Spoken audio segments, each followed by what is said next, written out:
പിള്ളേർക്ക് ഷെൽട്ടർ ലീസിന് എടുക്കാൻ വേണ്ടി പോയി ഞങ്ങളാണ് കേട്ടോ ഈ പോലീസിൻ്റെ പിന്നാലെ കിടന്ന് അലയുന്നത്. അവസാനം ഞങ്ങൾ പോലീസ് സ്റ്റേഷനിൽ വരെ കയറേണ്ട അവസ്ഥ വന്നു.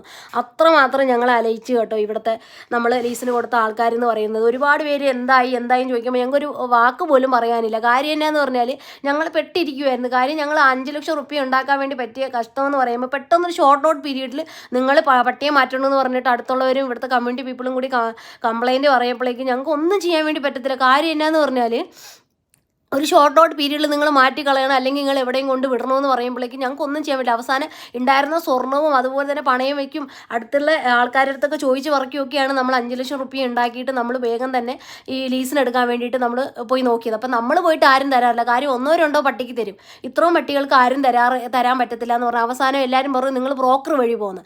അങ്ങനെ ഞങ്ങൾ ബ്രോക്കർ വഴി പോയി ഞങ്ങൾ ബാംഗ്ലൂരൊക്കെ അന്വേഷിച്ച് ആരും 1-2 പട്ടിക്ക് തരും, അല്ലെങ്കിൽ നിങ്ങൾ സ്വന്തമായിട്ട് മേടിക്കുക, അല്ലെങ്കിൽ നിങ്ങൾ ഏക്കർ കണക്കിന് അഗ്രികൾച്ചർ ലാൻഡ് ലീസിനെടുക്കാമെന്ന്. അത്രയ്ക്കുള്ള പൈസയൊന്നും നമ്മുടെ കയ്യിൽ ഇല്ലാത്ത കാരണം നമ്മൾ എന്നാ ചെയ്തു എന്ന് പറഞ്ഞാൽ ബ്രോക്കർ വഴി പോയി. അങ്ങനെ പോയി അന്വേഷിച്ച് നമുക്ക് തമിഴ്നാട് ബോർഡറിലാണ് ഒരു സ്ഥലം കിട്ടിയത്.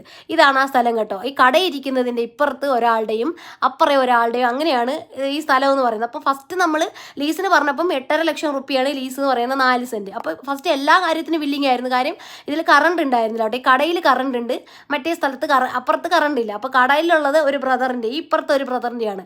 മേടിച്ചപ്പോൾ പറഞ്ഞു എല്ലാം ചെയ്തു തരാമെന്ന് പറഞ്ഞു. അവസാനം ഇയാൾ എന്നാ പറഞ്ഞു എന്ന് പറഞ്ഞാൽ പൈസ തരണു എന്ന് പറഞ്ഞു. ഞങ്ങൾ പറഞ്ഞു തരാമെന്ന് പറഞ്ഞു കേട്ടോ. പക്ഷേ അനിയൻ തരാൻ റെഡിയല്ല, ചേട്ടൻ എന്നെ പൈസ വേണം. അപ്പം എങ്ങനെയാന്ന് പറഞ്ഞാൽ ഇവർ 2 പേര് ഒരു അപ്പനൊന്നല്ലേ. അപ്പോൾ പറയുന്നത് എന്നാന്ന് പറഞ്ഞാൽ അപ്പൻ തന്ന സ്വത്തിൽ ഞാൻ എന്ത് നിനക്ക് തരണം, അങ്ങനെയായിരുന്നു അവരുടെ കഥ. അവരുടെ കഥയിൽ നമ്മൾ സെൻറ്ററിൽ പോയി പെട്ടത് മാതിരിയായി. ഇവർ തമ്മിലുള്ള വാക്ക് തർക്കത്തിൻ്റെ ഇടയിൽ നമുക്കൊന്നും ചെയ്യാനും പറ്റിയില്ല. രണ്ടാമത് എന്നാന്ന് പറഞ്ഞാൽ അനിയനും ചെയ്യത്തില്ല, ചേട്ടനും ചെയ്യത്തില്ല, ഞങ്ങളോട് എടുക്കാൻ വേണ്ടി പറഞ്ഞു. ഇപ്പം നമുക്ക് കറണ്ടെന്ന് പറയുമ്പോൾ 40-50 രൂപയാവും കറണ്ട് എടുക്കാൻ വേണ്ടിയിട്ട്. രണ്ടാമത്തെ കാര്യം എന്നാന്ന് പറഞ്ഞാൽ വെള്ളമില്ല, അതും നമ്മൾ തന്നെ ചെയ്യണം. ഇവരാരും പൈസ എടുത്ത ഫസ്റ്റ് എല്ലാം ചെയ്തു തരാമെന്ന് പറഞ്ഞവരാണ്.